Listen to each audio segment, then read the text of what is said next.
For decades, the world accepted the story of Elvis Presley's tragic end.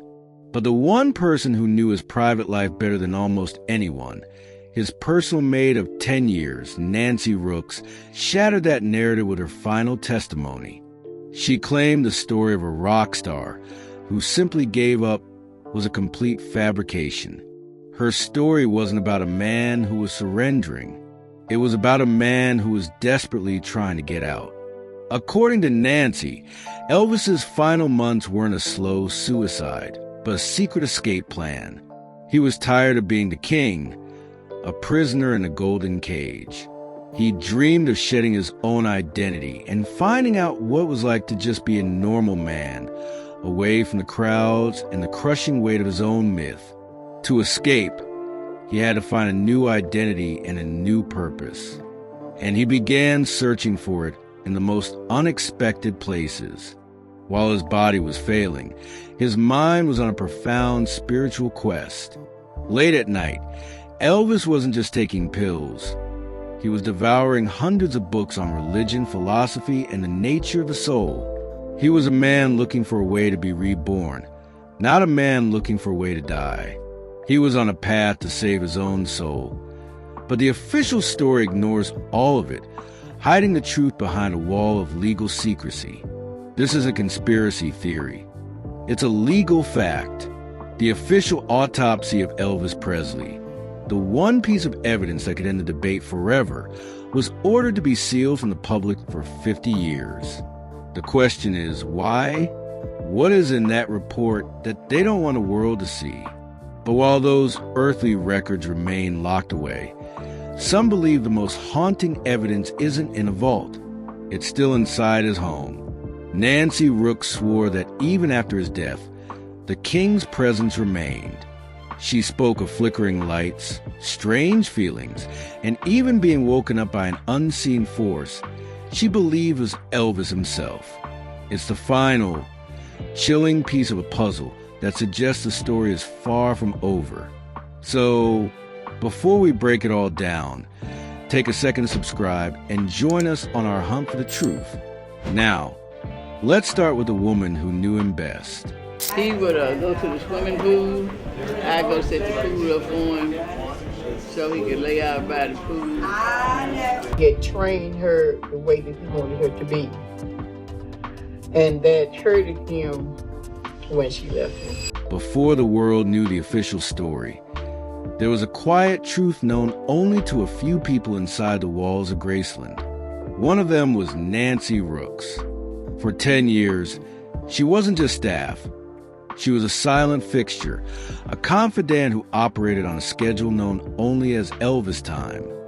While the rest of the world slept, Nancy was awake in the Graceland kitchen, preparing the strange and specific meals the king craved in the dead of night. She knew his moods better than anyone, understanding that a midnight request for a fried peanut butter and banana sandwich meant he was feeling nostalgic, while other times, a simple glass of water was all he wanted. This wasn't just a job. It was a decade-long observation of a man at his most unguarded. When the stage lights went dark and the adoring crowds were gone, Nancy saw the real Elvis. She saw the quiet, the lonely, and the vulnerable man behind the larger-than-life persona. He trusted her because she never asked for anything and never spoke of what she saw. From that unique vantage point, she was the first to notice when the light in him began to fade. That slow fade became a shadow during the summer of 1977. The Elvis that Nancy saw was a world away from the electric performer the public still pictured. He was heavier than she had ever seen him, and it was a weight that seemed to carry more than just pounds. It was a physical manifestation of his sorrow. The man who once filled Graceland with laughter and music became a quiet recluse in his own home. He spent more and more time isolated in his upstairs sanctuary, away from his friends and the joyful chaos he once thrived on. Nancy would see him move with troubling stiffness, his face sometimes betraying a flash of deep physical pain that he tried to hide from everyone. This wasn't just a man in a slump. This was a man who was genuinely suffering. The most alarming part was that he was just days away from starting another grueling tour. He was prepared to give his all to his fans, but behind the scenes, his body and spirit were clearly waving a white flag. It was a slow, painful decline that was building towards one final, quiet moment that would be seared into Nancy's memory forever. That final moment arrived in the quiet, pre-dawn hours of August 16th, 1977. Elvis had just come home from a late-night dentist appointment, a strange errand that broke the stillness of Graceland. Nancy saw him as he was heading upstairs, and doing her duty as always, she asked if he needed anything to eat. He declined, a small but unusual detail for a man whose appetite was legendary. He paused for a moment and then made a simple request: a glass of water. It was a mundane, forgettable interaction, the kind she had experienced 1,000 times before. She brought him the water. He drank it quickly, and they shared a quiet nod before he disappeared up the stairs to his private suite for the last time. In that moment, it meant nothing. But just a few hours later, that simple act would transform into something monumental. It became the final frame in her 10-year movie with Elvis, a quiet, unassuming goodbye that she would play over and over in her mind for the rest of her life. While the world would soon explode with chaos and headlines, Nancy was left with only the deafening silence of that final, simple exchange. In the chaotic aftermath of his death, a media storm erupted. The world became desperate for any piece of the king, and suddenly, everyone who had ever shaken his hand had a story to sell. Tell-all books flew off the shelves, filled with sensational claims and sordid details from former friends and associates, each one eager to cash in on the tragedy. Reporters threw money at anyone in Elvis's orbit, hoping for a headline that would shock the public. But through all of this noise, Nancy Rooks remained a fortress of silence. She had more intimate knowledge of Elvis's private life than almost anyone, yet she refused to speak. For years, then for decades, she declined the interviews and turned down the lucrative book deals. Her memories weren't for sale. She chose dignity over dollars, loyalty over limelight. This long, unwavering silence made her one of the most credible figures to ever emerge from Graceland's inner circle. She wasn't an opportunist, looking for her 15 minutes of fame. She was a guardian of a private truth. So when she finally decided to break that silence, it wasn't for attention or money. It was to correct a record with a bombshell testimony that would challenge the very foundation of how the world thought Elvis Presley died. When Nancy finally spoke, the words she chose were precise, powerful, and aimed directly at the heart of the official story. She flatly rejected the image of Elvis as a defeated man passively waiting for the end. In her final testimony, she made her bombshell claim, insisting to the world that Elvis was not a lost man waiting to die. She painted a picture that directly contradicted the headlines. The common narrative was of a bloated superstar who surrendered to his demons, a tragic but simple story of addiction and excess. But Nancy saw something else entirely. She saw a man who was exhausted and in pain, but who was actively fighting to pull himself back from the brink. She described his final months not as a downward spiral, but as a desperate attempt to reset his entire life. He was tired of being the king and was searching for a way to be just a man again. Her testimony wasn't just a defense of his character. It was a reframing of his entire state of mind. It suggested the real tragedy wasn't that he gave up, but that he was trying to start over and tragically ran out of time. Her claim was staggering, and it begged the question: if he wasn't surrendering, what was he secretly doing? He was looking for answers, but not where anyone expected. The answers he was looking for weren't in another prescription bottle.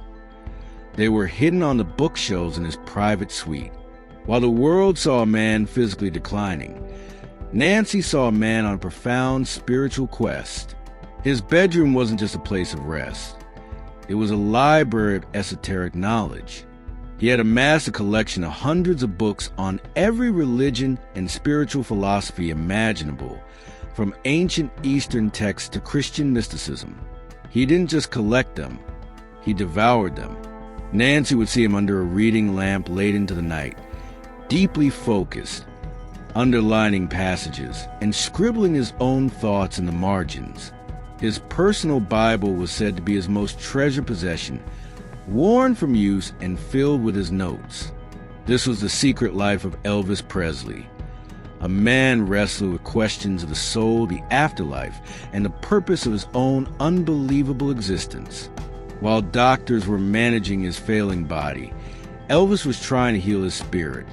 He was desperately searching for a truth that he couldn't find on stage or in the roar of the crowd. This spiritual journey wasn't just a hobby. It was a search for an escape route. He wasn't just looking for a new way to think. He was looking for a new way to be. That new way of being was a life completely detached from the one he was living. It was a fantasy of escape he confided in those he trusted most, including Nancy. She recalled a particularly poignant moment where the mask of the king completely fell away, and she saw the exhausted man underneath. He confessed a deep, desperate wish to simply disappear. He wasn't talking about a vacation. He was talking about an exit from his own life as a celebrity. He spoke of his dream to shed the skin of Elvis Presley and find out what it was like to just be a man again. The fame he had built had become a golden cage. He had all the money and adoration in the world, but he couldn't go to a movie or a grocery store. He was a prisoner of his own myth, trapped by the expectations of the world and the demands of his own legacy. His secret spiritual quest wasn't just about finding God. It was about finding a back door out of his own life. This heartbreaking wish to trade it all in for a quiet, normal existence was the secret battle he was fighting. But it was a story that was completely erased by the official narrative that emerged, a narrative that painted a much simpler and much darker picture. That darker picture was the one the world came to know as the official story. It was a cold, clinical, and tragic tale. The cause of death was cardiac arrest, a heart that simply gave out. But the reason was clear. His body was ravaged by a toxic cocktail of prescription medications. Investigations later revealed that in the last 8 months of his life alone, his personal doctor had prescribed him over 10,000 doses of sedatives, amphetamines, and narcotics.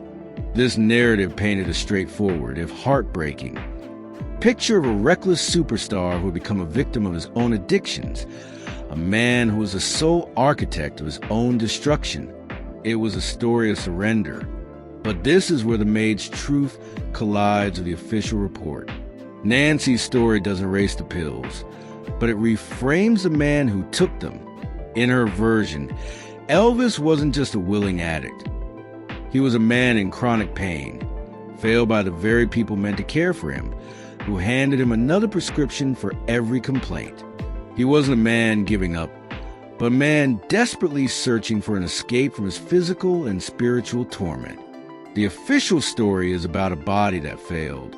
Nancy's story is about a spirit that was fighting to the very end. For the public, the case was closed. But for Nancy, who remained at Graceland, the story took a turn that autopsy reports could never explain. For her, the king never truly left the building.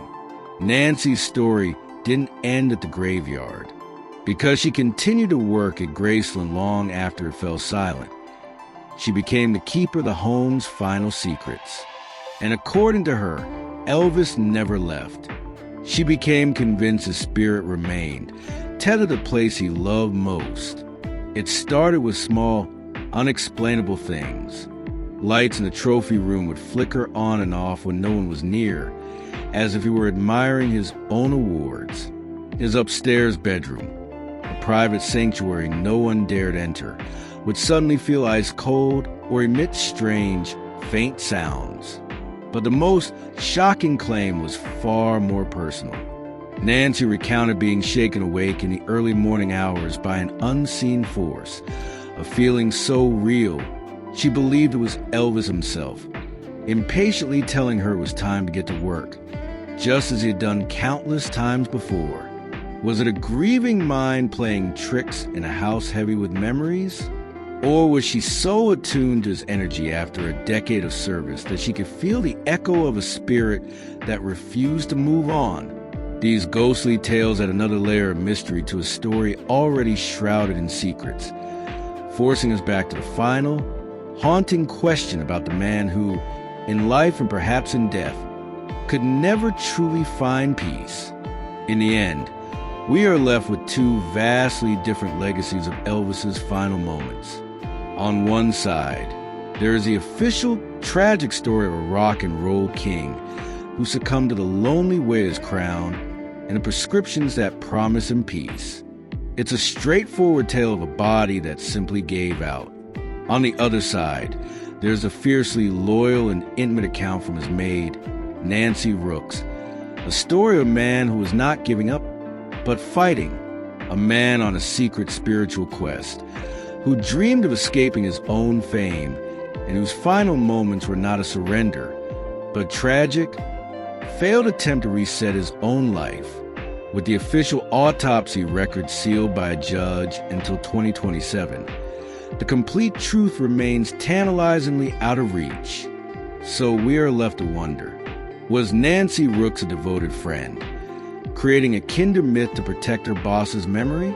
Or did she reveal the most heartbreaking secret of all, that the king wasn't trying to die, but was desperately fighting to live, only to be stopped just short of his own salvation?